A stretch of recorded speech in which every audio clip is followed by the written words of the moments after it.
नमस्कार दोस्तों। आज मैं लेकर आई हूँ एक पारिवारिक कहानी। हमारी कहानी अगर आपको अच्छी लगे तो प्लीज़ हमारा चैनल सब्सक्राइब करें।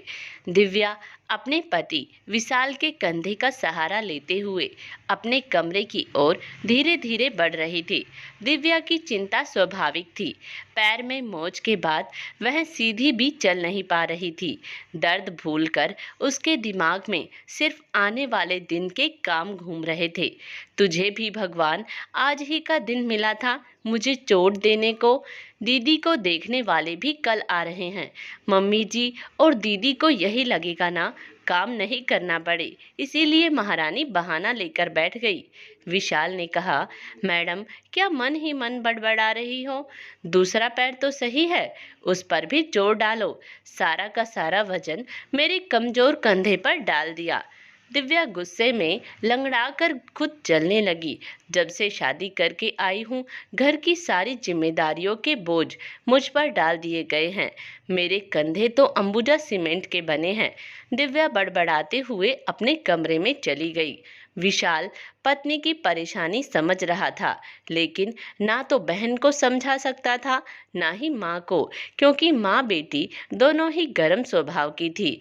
सुषमा जी और बेटी नेहा वैसे ही बहू की परेड लगा देती थी। दिव्या को पेन किलर लेने के बाद दर्द में तो राहत थी, पर दिमाग में उठ रहे उस काम के बवंडर का सोच सोचकर दिमाग खराब हो रहा था। छोले भिगो दिए हैं, कल भटूरे ना बनाकर पूड़ी ही बना लूंगी। दही बड़ों के एक्स्ट्रा दही जमा दी है। नाश्ते में पोहे कांताबाई से बनवा लूंगी, वहां से बच्चे भी होंगे, उन लोगों के साथ आते ही फरमाइश करेंगे तो कुछ स्नैक्स नूडल्स भी कांताबाई से बनवा लूंगी। बस मम्मी जी सुबह मेन्यू में कुछ और ऐड ना करे, नहीं तो मेरी हालत खराब हो जाएगी। दिव्या ने ये सब सोचते हुए फोन उठाया। अब रात को किसको फोन लगा रही हो? विशाल ने कहा। अगर कल को कांताबाई छुट्टी कर गई तो मैं क्या करूंगी? दिव्या घबराते हुए बोली। यार तुम औरतें कितनी नेगेटिव होती हो, सब गड़बड़ ही होगी, ऐसा क्यों सोचती हो? कई बार जिंदगी में अच्छे ट्विस्ट भी आ जाते हैं, तो पॉजिटिव रहो और चुप करके सो जाओ। विशाल ने दिव्या से फोन लेकर अपने पास रख लिया। बस जिसका डर था वही हुआ। दिव्या को ज्यादा सोचने से नींद देर से आई। अलार्म बजा, उसने सुना ही नहीं। सुबह आंखें खुलते ही विशाल को आईने के आगे तैयार हुआ देखते ही, हे भगवान क्या बज रहा है, मुझे उठाया क्यों नहीं? दिव्या झटके से उठी। जमीन पर पैर रखते ही चीख निकल गई, उई माँ। विशाल ने कहा, इसीलिए नहीं उठाया, सोचा जितना आराम करो उतना अच्छा। ससुराल में आराम नहीं हराम होता है। दिव्या ने उठने की कोशिश करते हुए कहा। दिव्या धीरे धीरे रसोई में पहुंची। कांताबाई ने बच्चों को दूध गर्म कर दे दिया था। सुषमा जी छोलों को सीटी लगा रही थी। दही बड़े की चटनी बना चुकी थी। नाश्ते में बड़ों के लिए पोहे और बच्चों के लिए नूडल्स बन चुके थे। दिव्या ने आंखें मसली। उसे अपनी किस्मत पर यकीन नहीं हो रहा था। उसकी अनुपस्थिति में इतने मैनेजमेंट के साथ काम हो रहा है। बहू, पैर का दर्द कैसा है? सुषमा जी ने दिव्या को देखते ही पूछा।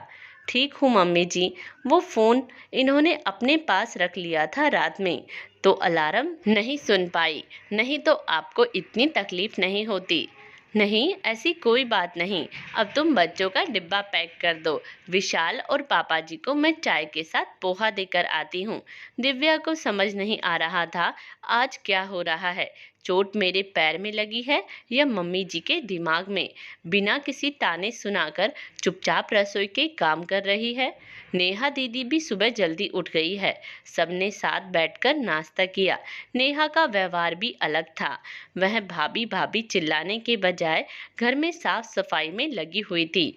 दोपहर तक सारे काम हो चुके थे और घर में लड़के वालों का परिवार भी आ गया था। सुषमा जी लड़के वालों की खातिरदारी में लग गई। नेहा माँ के साथ रसोई में दही बड़े तलने को जाने लगी। तभी दिव्या के सोफे से उठते ही, अरे बहू तुम आराम करो, मैं और नेहा कर लेंगे। आखिर बहू भी तो घर की ही सदस्य है। उसकी तकलीफ में उसका ध्यान रखना ससुराल वालों का फर्ज होता है। और नहीं तो क्या। भाभी आप आराम कीजिए, मैं और माँ सब कर लेंगे, आप बैठो। ननद का भी कुछ फर्ज होता है। हमेशा तो आपसे सेवा लेती हूँ, कभी मुझे भी मौका दो। दिव्या असमंजस की स्थिति में थी। यह चोट का असर मेरी सास ननद के दिमाग पर हो गया क्या? एक रात में इतना कैसे सुधर गई? दिव्या के चेहरे के भाव पर विशाल पास आया, कान में बुदबुदाया, कैसा लगा ट्विस्ट? मजा आ रहा है ना?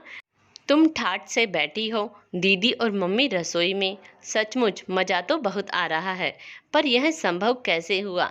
दिव्या ने उत्साह से पूछा। यह सब पापा का दिमाग है। मुझे बोले, बहू को बोल ज़्यादा नहीं सोचे, मैं सब मैनेज कर लूँगा। उन्होंने कहा कि अगर होने वाली समधन जी को पता लगा बहू इतने दर्द में भी काम कर रही है, तो कल को हमारी बेटी के साथ भी ऐसा ही व्यवहार होगा, देख लो।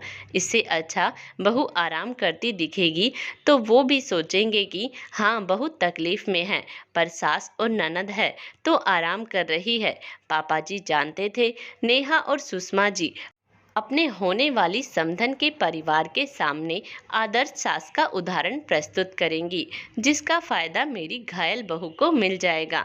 वाह पापा जी, बड़े पहुँचे हुए खिलाड़ी निकले। अब समझ आया मुझे यह ट्विस्ट। पहुँचे हुए खिलाड़ी नहीं, बहू इसे अनुभवी खिलाड़ी कहते हैं। ससुर जी ने विशाल और दिव्या के पास आकर कहा। जहां एक तरफ सुषमा जी और नेहा रसोई में पसीना बहा रही थी, वहीं विशाल, दिव्या और पापा जी लड़के वालों की फैमिली के साथ शादी ब्याह की शॉपिंग की बात करने में लगे थे। कई बार जिंदगी में हम कई बातों की ज़रूरत से ज़्यादा टेंशन ले लेते हैं, जबकि वह काम आसानी से सुलझाया जा सकता है। दोस्तों, आज की हमारी कहानी आपको कैसी लगी कमेंट्स बॉक्स में ज़रूर बताइएगा और प्लीज़ हमारा चैनल सब्सक्राइब करें। धन्यवाद।